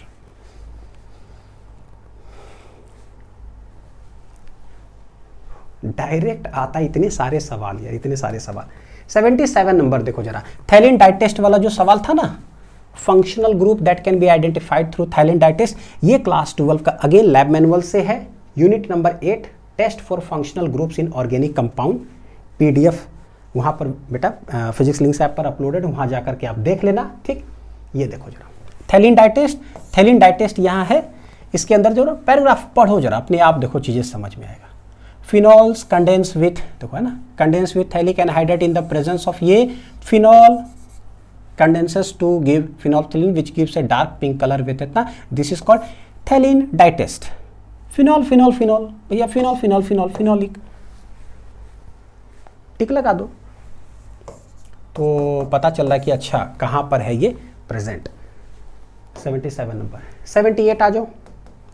Again chemical bonding chapter के एनसीईआरटी लाइन से सब डायग्राम देखो दिखा देता हूँ। C2H4 में सिग्मा और पाई बॉन्ड पूछा है, तो ये बता देखो sp2 हाइब्रिडेशन C2H4 पहला दिख रहा है, डायग्राम गिवन है, सिग्मा पाई बॉन्ड पूछा हुआ है, आराम से कर लेंगे। C2H2 ये बी पार्ट का diagram, C2H2 sigma pi bond बताओ। फिर CH4 NH3 देख लो, नेक्स्ट डायग्राम आ जाओ। 4.12 में CH4 है, ये CH4 है, ये सिग्मा पाई बॉन्ड बताना है। फिर D में NH3 है, नेक्स्ट डायग्राम उसके नीचे 4.13 में NH3 मॉलिक्यूल में कितना सिग्मा पाई है। तो ये तो बहुत ही हाईलाइटेड। नेक्स्ट 79 नंबर, वाह क्या बात है, सबको सीसीपी कहते हैं बेटा, cut copy paste. A solution of copper sulphate, A solution of copper sulphate is electrolysed for 10 minutes, is electrolysed for 10 minutes with A current of 1.5, with A current of 1.5, थोड़ा सा भी चेंज नहीं करता है। Mass of copper deposited at cathode, what is the mass of copper deposited at the cathode. Electrochemistry का सवाल कहाँ है, एनसीईआरटी का सॉल्व्ड एग्जाम्पल। तो इसका पीडीएफ भी ना वहाँ पर अवेलेबल होगा बेटा, चाहे फिजिक्स लिंक्स ऐप पर जाओगे, नीट सेक्शन के अंदर जाना है, नीट 27 चाहे नीट 2028 किसी भी कोर्सेज के अंदर जाओगे, एक्सप्लोर सेक्शन में जाना, वहाँ पर फिजिक्स का हो चाहे केमिस्ट्री का हो, आगे बायो का आएगा, तो सारे वीडियोस और उसके साथ पीडीएफ आपको है ना फ्रीली वहाँ पर एक्सप्लोर सेक्शन में जाओगे अवेलेबल होगा। तो सारे पीडीएफ भी जो है ना लाइन बाय लाइन आप चेक भी कर लेना और अच्छे से समझना इस चीज़ को कि कैसे क्या है। ठीक, मैच द फॉलोइंग, देखो स्ट्रक्चर ऑफ एटम से again CCP, cut copy paste, कोई चेंजेस नहीं। क्वांटम नंबर्स दे दिया, ऑर्बिटल हमसे पूछा, देखो n और l का वैल्यू है, देखना कि कैसे पूछा। ये जो है ना प्रॉब्लम 2.18 में फॉलोइंग क्वांटम नंबर्स गिवन है, देखना n का वैल्यू 2, l का वैल्यू 1, 2 1 तो भैया 2 1। उसके बाद एनसीईआरटी बोलता है 4 0, तो नीट भी बोलता है 4 0। ये बोलेगा उसके बाद 5 3, ठीक है तो हम 5 3 ही पूछेंगे। फिर 3 2, तो ठीक है हम भी 3 2 ही, यानी कि कुछ भी हम चेंज नहीं करेंगे। इसको 10 बार पढ़कर आए हो, हाँ तो छाप दीजिए 5 सेकेंड में, नहीं पढ़कर आए हो तो नीट बहुत मुश्किल लगेगा, बहुत मुश्किल। जो सही से पढ़ाई करेगा उसको लगेगा कि अच्छा छापना ही तो है, घर में भी वही पढ़े, नीट में भी वही लिखना है, क्या एग्ज़ाम है। नहीं पता होने के बाद नीट लगता है बेटा, है ना, कंपटीशन लगता है, बाप रे बाप बहुत मुश्किल। अब देखो कि सवाल कैसे है, फिजिक्स में भी देखना ना आपको पता चलेगा। Major product Z formed in the following reaction में, सीक्वेंस ऑफ रिएक्शन में, ठीक देखो दिखाता हूँ। ऑर्गेनिक में थोड़ा सा ये किया है कि अलग अलग चैप्टर से भी जो है ना ये मिक्स किया है सवाल। देखो C2H6Cl2 अल्ट्रावायलेट लाइट है, उसके बाद X बना मोनोक्लोरिनेटेड प्रोडक्ट, वहाँ से NH3 लेकर के Y, तो देखो यहाँ से ये दिखाता हूँ, मोनोक्लोरिनेटेड प्रोडक्ट X से NH3 से Y बना, यहाँ देखना मोनोक्लोरिनेटेड प्रोडक्ट बेटा C2H5Cl, ये X हो गया, यहाँ पर NH3 मिला, ये बन गया क्या पता है Y, C2H5NH2, X से Y ये बन गया, ठीक है। उसके बाद NaNO2HCl, H2O से बनता है क्या Z, रिएजेंट देखना NaNO2HCl, यहाँ जाओ रिएक्शन विथ नाइट्रस एसिड में, यहाँ देखना RNH2 है ना ये, तो ये देखो RNH2 plus NaNO2 plus HCl HNO2, देखो देखिए बेटा NaNO2 plus HCl, NaNO2 plus HCl, ठीक। एक और क्या है वाटर, ठीक, एक और क्या है वाटर। सारे रिएजेंट को सिर्फ देखना जरा,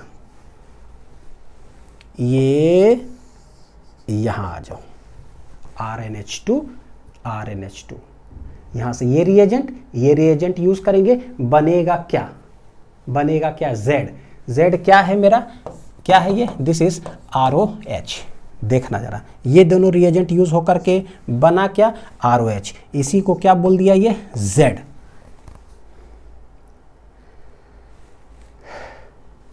तो Z बन गया, ठीक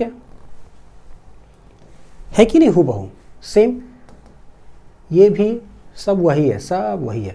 D&F ब्लॉक एलिमेंट्स कोई भी सवाल उठा लो, 82 number, although +3 oxidation state is most common in lanthanide, cerium still shows +4 oxidation state because, ठीक, because देख लो बेटा ना एनसीईआरटी के टेबल से 58 नंबर सीरियम दिख रहा है यहाँ पर 4f0 जो है इलेक्ट्रॉनिक कन्फिगुरेशन में, तो देख लो answer, after losing one more electron it acquires 4f0 electronic configuration. यानी कि कल को कुछ भी आ सकता है इस टेबल से, तो भाई ये पूरा चीज़ समझ करके रखो। हाइड्रोकार्बन का जो सवाल है, methane reacts with steam at 1273 kelvin in the presence of nickel catalyst, देख लो जरा कैसे ये CCP है। Methane reacts with steam at इतना in the presence of nickel catalyst, ठीक, टू फॉर्म, अच्छा टू फॉर्म, उसके बाद 4 ऑप्शन है भाई, क्या क्या है, कार्बन मोनोऑक्साइड एंड डाइहाइड्रोजन, देख लो कार्बन मोनोऑक्साइड एंड डाइहाइड्रोजन। और this method is used for industrial preparation of dihydrogen gas. तो ये रिएक्शन भी यहाँ पर गिवन है। 84 नंबर, अगेन ये सारा स्टेटमेंट्स जो दिख रहा है बेटा, सारा स्टेटमेंट सब CCP है। देखो, oxygen exhibits only -2 oxidation state, NCERT का लाइन्स में आ जाओ। The stability of -2 oxidation state decreases down the group, और यहाँ पर क्या बोला, exhibits only -2 oxidation state. NCERT क्या बोला भैया, डिक्रीज करता है, यानी कि तुम स्टेटमेंट कैसा हो गए, गलत बोला ही गलत बताओ, यही मेरा आंसर हो गया 1, खत्म। बाकी सब यहाँ पढ़ते चलते क्या करके। Order of catenation property, carbon silicon germanium and nearly equal to है ना, SN 3 देख बेटा। The order of catenation carbon greater than silicon germanium, इतना दिख रहा है लाइन्स, ठीक है। थर्ड आ जाओ, carbon has the ability to form p multiple bonds, carbon to form multiple इतना विथ इट सेल्फ, देख लो p bond. Next, ECl3 equal to B and Al is a monomer when E equal to B and a dimer when E equal to क्या है, aluminium. देखो जरा, AlCl3 achieves stability by forming a क्या है, dimer. AlCl3 क्या है, E equal to क्या होना चाहिए, AlCl3, ठीक है, NCERT के लाइंस। नेक्स्ट ये है, देखो ये एकलौता सवाल है जो कि क्लास 11 के लैब मैनुअल में प्रेजेंट है। NCERT की ऑफिशियल वेबसाइट पर भी है, वहाँ जा करके सर्च कर सकते हो, लेकिन वही बार बार सर्च कर करके बेटा खोलना पड़ेगा, तो डायरेक्ट वो PDF जो है ऐप में अवेलेबल है, गए वहाँ पर आपको डायरेक्ट दिखाई दे देगा। देखो, चॉइस ऑफ इंडिकेटर वाले टॉपिक से ना उठाया गया, क्या है कि phenolphthalein is used as an indicator for the titration of sodium hydroxide solution against a standard solution of oxalic acid. यहाँ देख लो, when titration between strong base and weak acid is to be performed, then phenolphthalein is a good indicator. Phenolphthalein is a good indicator. Phenolphthalein is a good indicator। यहाँ देख लो ये lines, phenolphthalein is a good indicator है भाई, ठीक है। Sodium hydroxide और एक क्या है, ऑक्जेलिक एसिड। तो सोडियम हाइड्रोक्साइड हमें पता है कैसा होता है, स्ट्रॉन्ग बेस, और ऑक्जेलिक एसिड कैसा होता है, वीक एसिड है, ठीक है। तो phenolphthalein is a good indicator। अगला लाइन पढ़ो, colour change that is observed at an alkaline pH close to equivalence point during the titration is क्या, कलर चेंज कैसा होता है, देखो, colour of the solution takes in the इतना changes from colourless to pink, क्या होता है, colourless to pink. तो यहां पर जाके कलरलेस टू पिंक, इसको बोलते हैं CCP, cut copy paste, choice of indicator वाला टॉपिक्स। नेक्स्ट 86 नंबर आ जाओ, क्लासिफिकेशन ऑफ एलिमेंट से जो सवाल है, सारे सवाल दिखाता हूँ कहाँ से हो भाई। सबसे पहला, largest and smallest species among Mg Mg2+, Al Al3+ and Al and Mg2+। आ जाओ यहाँ, सॉल्व एग्जाम्पल से, which of the following species that will have the largest and the smallest size, Mg Mg2+, Al Al3+, दिख रहा है, ठीक, ये इधर आ गया। IUPAC नेम जो पूछा है वो टेबल से पूछा है कि यूनिल सेप्टियम का क्या 107 होता है क्या, यहाँ दिख रहा है 107, हाँ भाई यूनिल सेप्टियम से होता है, यानी तुम जो स्टेटमेंट हो तुम तो सही हो, कैसा हो तुम, सही हो। देखो, similarity in behaviour of lithium and magnesium is refer to as diagonal relationship, तो वो दिखा देता हूँ यहाँ पर है, देखो जरा NCERT लाइंस में, diagonal relationship magnesium and aluminium, diagonal relationship वाला। नेक्स्ट है फोर्थ वाला, oxidation state and covalency of aluminium in AlClH2O का होल 5 2+ और 3 and 6, ये देख लो बेटा सॉल्व एग्जाम्पल से, सेम AlClH2O का होल 5 2+, H2O का होल 5 2+, ऑक्सीडेशन स्टेट एंड इतना पूछ रहा है कि क्या, देख लो ना, oxidation state is 3, covalency is क्या है 6, तो ये 3 ये 6, भाई 3 6 है क्या, 3 6, यानी कि ठीक है तुम सही हो। सॉल्व एग्जाम्पल, तो एक ही क्वेश्चन में 4 जो स्टेटमेंट है, कोई सॉल्व एग्जाम्पल से रहता है, कोई NCERT के लाइन से, कोई NCERT के एक्सरसाइज से, कोई भाई NCERT के टेबल से भी होता है। देखो NCERT के टेबल से भी होता है। तो ये है कि एक ही सवाल एक, लेकिन उसमें भैया 4 जगह के NCERT से है सवाल। आ जाओ इसमें दिखाता हूं, देखो जरा एमाइन से जो सवाल है ना 87 नंबर में, कि the following two reactions give the same fall smelling product Z। तो देखो है ना, ये C2H5Cl X रिएजेंट यूज करके Z बना, और ये फिर इधर क्या जाकर Z बना है। तो मैं आप लोग को बेटा ये वाला रिएक्शन दिखाता हूँ, ठीक है। देखना, C2H5 C डबल बॉन्ड हो NH2, यहाँ देखो C2H5 यानी R C डबल बॉन्ड हो NH2, R C double bond हो NH2, देखा, बढ़िया से मैच करना, ठीक। Br2NaOH, Br2NaOH, ये हो गया मेरा रिएजेंट, बना क्या RNH2 प्लस S था, ठीक है, यानी ये हो गया मेरा Y, जो भी यहाँ पर है क्या है Y, भाई ये Y RNH2, ठीक। उसके बाद एक रिएजेंट यूज हुआ है CHCl3 इथेनॉलिक पोटेशियम हाइड्रोक्साइड और हीट। ये देखो RNH2 जो यहाँ है, ये आ गया यहाँ RNH2, इसमें CHCl3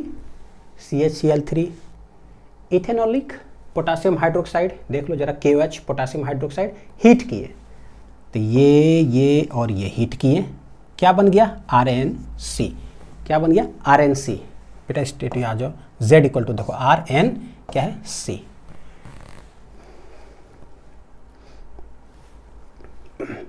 बढ़िया से समझ में आ रहा है ना, एकदम हूबहू स्टेटमेंट सब, ठीक है। नेक्स्ट 88 नंबर जो है, ये भी जो है ना एकदम सेम है, कट कॉपी पेस्ट ये NCERT के टेबल से, कि calculated spin only magnetic moment of Ti2 plus 3D2 is, देखो जरा, calculated and observe magnetic moment table 8.7 से Ti2 प्लस टाइटेनियम का है ना 3D2, देख लो क्या है 2.84 कैलकुलेटेड वाला पूछा है बेटा, कैलकुलेटेड, इधर ऑब्जर्व्ड वाला है।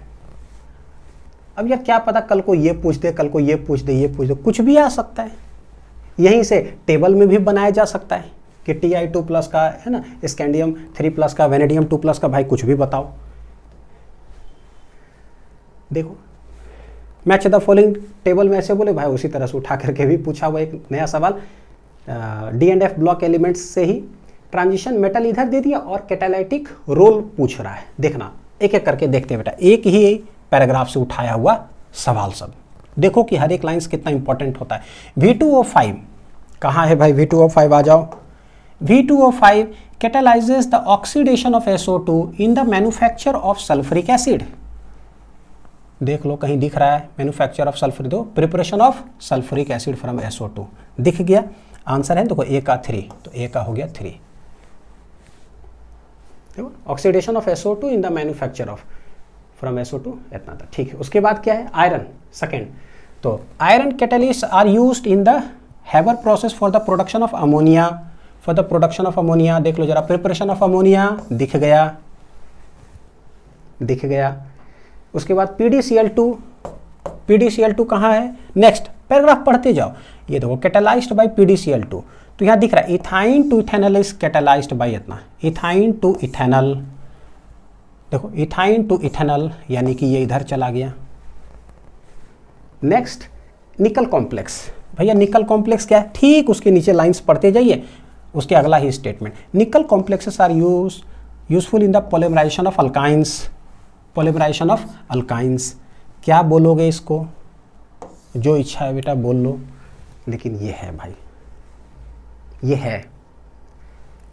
अब क्या पता ये लाइन आ जाए, कल को ये लाइन आ जाए। अब सोचो कि ये लाइन अच्छा से समझा हुआ पढ़ा हुआ याद है क्या, ये है याद, इसके आगे जो है ना फोटोग्राफिक इंडस्ट्री रिलाइज ऑन था, भैया ये याद है क्या, प्रॉपर्टीज ऑफ, नहीं याद है अगर हर लाइंस, तो मतलब याद है कहने का मतलब कि पहले समझ करके बेटा फिर हमें क्या करना है, याद करना है ना, इस तरीके से। तो समझो कि समझ करके अगर हमें याद नहीं है हर लाइंस तो समस्या है, यानी हमें वर्क करने की जरूरत है। पढ़ाए कोई कुछ भी, हमें सिलेक्शन लेना है तो हमें क्या करना चाहिए, वो बहुत अच्छे से क्लियर हो रहा है धीरे धीरे, ठीक। देखो हाइड्रोकार्बन से है ना 90 नंबर क्वेश्चन जो है, तो मैं दिखाता हूँ कि ये रिएक्शन जो है ना बेटा प्रेजेंट कहाँ कहाँ पर है, अलग अलग चैप्टर से मिक्स कर करके पूछा हुआ है, ठीक। देखो benzene plus CH3Cl anhydrous AlCl3 से बनता है W, तो एक रिएजेंट आपको दिख रहा है, देखो बेंजीन में CH3Cl एनहाइड्रस AlCl3, और एक रिएजेंट दिख रहा है यहाँ से बन रहा है क्या X प्लस Y, ठीक। आ जाओ बेंजीन CH3Cl, देखो benzene CH3Cl anhydrous AlCl3 reagent दिखा क्या, ये वाला दिखा क्या, बेंजीन में ये वाला रिएजेंट यूज किए, क्या बना, टॉल्यूइन। ठीक है, बेंजीन पर क्या है, CH3। समझ में आ गया। नेक्स्ट दूसरा जो है देखो नाइट्रेशन वाला टॉपिक के अंदर बेंजीन है, उसमें कौन HNO3 H2SO4 और क्या कुछ टेम्परेचर यानी heat, HNO3 H2SO4 heat, dilute HNO3 dilute H2SO4 warm heat किए X+Y। ठीक, तो ये रिएजेंट आपको पता चल रहा है कि क्या है ना, ये बना क्या यहाँ पर। ठीक, अब जो भी बना उसके बाद जो ये सवाल पूछ रहा है ना कि the suitable method that can be used for the separation of products X and Y, जो X एंड Y बना उसको सेपरेट कैसे कर सकते हो। तो ठीक है, फ्रैक्शनल डिस्टिलेशन है। तो फ्रैक्शनल डिस्टिलेशन वाला जो टॉपिक है ना उसको जा करके बेटा रीड करो, देखो कितना बढ़िया से आपको वहां पर लिखा हुआ मिलेगा कि if the difference in boiling points of two liquids is not much, ठीक है, नियरली इक्वल टू क्या, सेम, तो simple distillation can not be use to separate them, तो उसको फ्रैक्शनल डिस्टिलेशन यूज करते हैं, लिखा हुआ the technique of fractional distillation is used in such cases. तो यहाँ पर ये होता है केमिस्ट्री का पूरा एनालिसिस खत्म। आई होप कि बहुत कुछ सीखने के लिए मिला होगा। अब जरा हम लोग इसका समरी देखते हैं, पूरा एनालिसिस कि अगर सिग्निफिकेंस हम देखें कि एनसीईआरटी बुक से टोटल 45 क्वेश्चंस में से जो है ना यहाँ पर बताता हूँ 45 क्वेश्चन में से, इसमें से एनसीईआरटी बुक से बेटा देखो कितना है 41 क्वेश्चंस टोटल, नीट के पीवाईक्यू से है 1 क्वेश्चन और उसके बाद 3 क्वेश्चन है हमारा कहाँ, लैब मैनुअल से। टोटल हो जाते हैं कितना, 45 क्वेश्चंस। अब ऐसा नहीं कि नीट के पीवाईक्यू में एक ही सवाल है, ये जो 41 क्वेश्चंस है, many of the NCERT questions are present in NEET के पीवाईक्यूज। ये बहुत एक इंपॉर्टेंट लाइन लिख देता हूं बेटा कि many questions of NCERT book जो 41 क्वेश्चंस पूछा गया है उसमें बता रहा हूं, ठीक है। Many questions of NCERT book 41 questions are present in NEET PYQ, are present in NEET PYQs. यानी कि एक एनसीईआरटी बुक, एक नीट के पीवाईक्यू बुक, पूरा 39 ईयर्स बेटा, यानी कि ये इंक्लूड कर करके, ठीक है, पूरा 39 ईयर्स शुरू से लेकर के एकदम अभी तक, प्लस लैब मैनुअल 11th और 12th का। इतना पर अगर हम कमांड करते हैं तो फिर केमिस्ट्री में हम सीधे टॉप पर पहुंच जाएंगे, डायरेक्ट, कोई रुकावट नहीं। अब ये जो एनसीईआरटी बुक में जो 41 क्वेश्चंस है उसमें भी जो है ना टोटल ब्रेकडाउन कर दिए बेटा कि एनसीईआरटी के लाइन से 15 क्वेश्चन, एनसीईआरटी सॉल्व्ड एग्जांपल से 10 सवाल है, एनसीईआरटी के एक्सरसाइज से 9 क्वेश्चन, टेबल से 5 क्वेश्चन है, एनसीईआरटी के फिगर से 2 क्वेश्चन। लेकिन देखो पहले तो ये 41 टोटल ये काउंट करोगे तो ये 41 हो गया, ये तो क्लियर कट। लेकिन पता है कि कुछ क्वेश्चन ऐसे हैं कि एक ही क्वेश्चन में 4 स्टेटमेंट है, उसमें से कोई लाइंस में है, कोई टेबल में, कोई सॉल्व्ड एग्जांपल में। तो सिर्फ 15 क्वेश्चन ही नहीं, 23 क्वेश्चंस बेटा जो है ना एनसीईआरटी के लाइंस में प्रेजेंट है, यानी 41 क्वेश्चन से ज्यादा हो जाएगा ना, नहीं होगा ज्यादा, क्योंकि एक ही क्वेश्चन में 5 स्टेटमेंट है, 4 स्टेटमेंट है, मैच द फॉलोइंग में 4 पार्ट्स है। तो यहां पर 23 क्वेश्चंस के राउंड जो है ना एनसीईआरटी के लाइंस से। तो समझना कि मैं क्या मीनिंग बोल रहा हूं, 23 क्वेश्चंस, दैट इज करके नहीं लिखता हूं, समझ आना।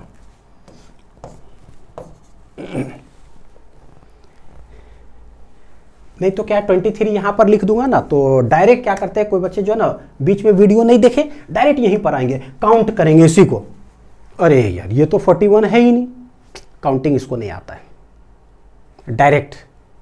जबकि बोलता हूं बेटा पूरा वीडियो देखो, आप ही के लिए है, आपको ही हेल्प करेगा चीजें समझने में कि सवाल एनटीए फ्रेम कैसे करता है, लाइन से कैसे पूछता है, टेबल से कैसे, डायग्राम से कैसे, है ना, हर जगह से। तो इसीलिए मैंने इस तरह से बनाया, अलग से लिख दिया कि 23 है। अब देखो फिजिक्स के जो सारे 45 क्वेश्चन है बेटा, इस वीडियो का लिंक नीचे डिस्क्रिप्शन में है, तो उसको जरूर देख लेना जा करके, सारी इन्फॉर्मेशन बता देता हूं एक बार। नीट फिजिक्स का जो 45 क्वेश्चन, उसका भी पूरा समरी एनालिसिस बताएं कि कैसे जेईई मेंस पीवाईक्यू से सबसे ज़्यादा सवाल पूछे गए और कितने साल का हमें बनाना चाहिए नीट पीवाईक्यू एनसीईआरटी, सब पूरा डिटेल उसको देखना जरूर। और नीट 2027 के लिए बेटा ड्रॉपर बैच ऑलरेडी मैंने स्टार्ट कर दिया है और एक बैच ऑलरेडी चल भी रहा है। यानी कि अगर आप 27 का प्रिपरेशन कर रहे हो और अभी आप क्लास 12th में हो बेटा, तो नीट 2027 का 2 ईयर कोर्स जो है बैच पहले चल रहा है, जिसमें हम लोग अभी क्लास 12th पढ़ रहे हैं, तो वो बैच आप एक्सेस कर सकते हो। फिजिक्स में कहीं से भी सवाल आए, किसी भी लेवल का सवाल आए, चाहे वो बहुत टफ नीट 25 जैसा आ जाए एडवांस लेवल का, या बहुत बेसिक्स आ जाए एनसीईआरटी से पीवाईक्यूज लेवल तक का, किसी भी तरीके से सवाल आए, आपको टेंशन लेने की बेटा फिजिक्स में जरूरत नहीं पड़ेगा। टारगेट हमारा होगा कि हम कैसे फुल मार्क्स लाएं, क्योंकि बिल्कुल बेसिक एनसीईआरटी से लेकर एकदम एडवांस लेवल तक हम पढ़ने जा रहे हैं, जिससे हर टाइप के क्वेश्चन हम सॉल्व कर सके। और जितना पढ़ाऊंगा लेक्चर्स और डीपीपीस में वो मोर देन सफिशिएंट होगा आपके लिए, उसी को 5 बार सॉल्व करना है। और लेक्चर्स और डीपीपी करने के बाद सिर्फ एक बुक है जिसको सेल्फ रीड भी करना है, बस वो एनसीईआरटी बुक है, और उसके अलावा आपको कोई बुक रीड करने की जरूरत नहीं है, कोई बुक रखने की भी जरूरत नहीं, क्योंकि सब कुछ लेक्चर्स और डीपीपीस में पूरा मैंने ताकत झोंक दिया है बेटा, सब कुछ करा रहा हूँ इसमें, ठीक है। तो एक्सेस कर सकते हो। कोई भी अगर डाउट्स पूछना होगा ना, तो आप इस नंबर पर डायरेक्टली आप मेरे से बात भी कर सकते हो बेटा, व्हाट्सअप कॉल भी कर सकते हो, व्हाट्सअप मैसेज भी कर सकते हो 8595657896 पर। और देखो बैचेस जो है ना फिजिक्स का मैं बता रहा हूँ, ड्रॉपर बैच वगैरह या 2 ईयर कोर्स वाला जो बैच है जो ऑलरेडी चल रहा है, कैसे एक्सेस कर सकते हो। फिजिक्स लिंक्स ऐप डाउनलोड करना, इसमें होम पेज पर ही दिखेगा आपको नीट सेक्शन, नीट सेक्शन के अंदर यहाँ पर रहेगा नीट 2027, और अगर आप 28 की प्रिपरेशन कर रहे हो बेटा, क्लास 11th में हो, तो यहाँ पर 2028 दिखेगा। तो 27 में जाएंगे, वहाँ पर आपको देखो ड्रॉपर बैच ऐसे दिखेगा, एक 2 ईयर कोर्स वाला भी बैच दिखेगा जो ऑलरेडी पहले से चल रहा है, और यहाँ उसके नीचे ना एक कैलकुलेशन ट्रिक्स दिखाई देगा। कैलकुलेशन ट्रिक्स ये है कि कैसे जो है ना हम फिजिक्स और फिजिकल केमिस्ट्री में डेसिमल नंबर्स का multiplication, division, square root calculation बहुत कॉम्प्लेक्स आ जाए, मॉडर्न फिजिक्स जैसा, मोल कॉन्सेप्ट जैसा, या फिर एसी चैप्टर हो, रोटेशन हो, ग्रेविटेशन हो, कहीं भी कैसे हम उसको 5 सेकंड के अंदर कैलकुलेट करेंगे और ऑप्शन टिक करेंगे, क्योंकि पता है कैलकुलेशन की वजह से भी बहुत ज़्यादा प्रॉब्लम क्रिएट होता है बेटा, और आप रिस्क नहीं ले सकते हो कि है ना कैलकुलेशन की वजह से हम फंस जाए कुछ सवाल में, मेरा सिलेक्शन ना हो, फिर हम ड्रॉप ले, नहीं, जो ताकत झोंकना है इसी बार ताकत झोंको। तो अगर आपको कैलकुलेशन में दिक्कत होता है, कैलकुलेशन ट्रिक्स जो है उसको देख लेना, अलग ही तरीका है बेटा कैलकुलेशन का, बहुत फास्ट। नीट 2028 कंप्लीट फिजिक्स, तो मैंने बताया कि ना नीट सेक्शन में जाना बेटा, नीट 2028 होगा, वहाँ पर नीट 2028 का कंप्लीट फिजिक्स बैच ऑलरेडी चल रहा है, तो उसको आप एक्सेस करना, और नीट 28 का ये कैलकुलेशन ट्रिक्स है, ठीक। और यहाँ पर कि फिजिक्स में टोटल कितने क्वेश्चंस हमें सॉल्व करना चाहिए, वही वीडियो देखोगे ना तो वहाँ पर पूरा डिटेल मैंने बताया कि कितने टोटल एकदम काउंटेड क्वेश्चंस, अगर एनसीईआरटी में भी है तो टोटल कितने 618 क्वेश्चन है भैया, तो उसको हमें 5 बार सॉल्व करना है, और ये सारा चीज़ जितना है मोर देन सफिशिएंट होगा, ये हम ऑलरेडी करा रहे हैं लेक्चर्स टीपीपीस में, तो इसको जाकर देखो और समझो चीज़ों को कि मैंने बताया क्या है। एक्स्ट्रा जो है बेटा स्टडी मॉड्यूल और या किताबें ना, उसके लिए पूरा ज़िंदगी पड़ा हुआ है। मेरा कहना बस एक लाइन है कि पहले सिलेक्शन लेकर के कॉलेज में चले जाओ, ठीक, एम्स या गवर्नमेंट मेडिकल कॉलेज में हम चले गए, ठीक है, हो गया सिलेक्शन, डॉक्टर बन गए। अब एक्स्ट्रा जितना स्टडी मॉड्यूल है दुनिया में सब बेटा बनाते रहो अगर आपको इच्छा है तो, क्योंकि सिलेक्शन के लिए अलग तरीके से पढ़ाई करने की जरूरत होती है, टू दी पॉइंट, सटीक, और 5 से 6 बार। हम क्या करते हैं, इसको छोड़ करके एक्स्ट्रा बेटा बनाते रहते हैं, 1 साल 2 साल 3 साल अलग अलग स्टडी मॉड्यूल, और बहुत फिर दिक्कत हो जाता है, बाद में जाकर रियलाइज़ होता है यार हम गलती कर गए, है ना। तो टू दी पॉइंट पढ़ाई करो। इसी तरीके से हम लोग बायोलॉजी का भी एनालिसिस करेंगे और उसका वीडियो लाऊंगा, फिर उसको भी देखना, बहुत हेल्प करेगा, ठीक है। Thank you.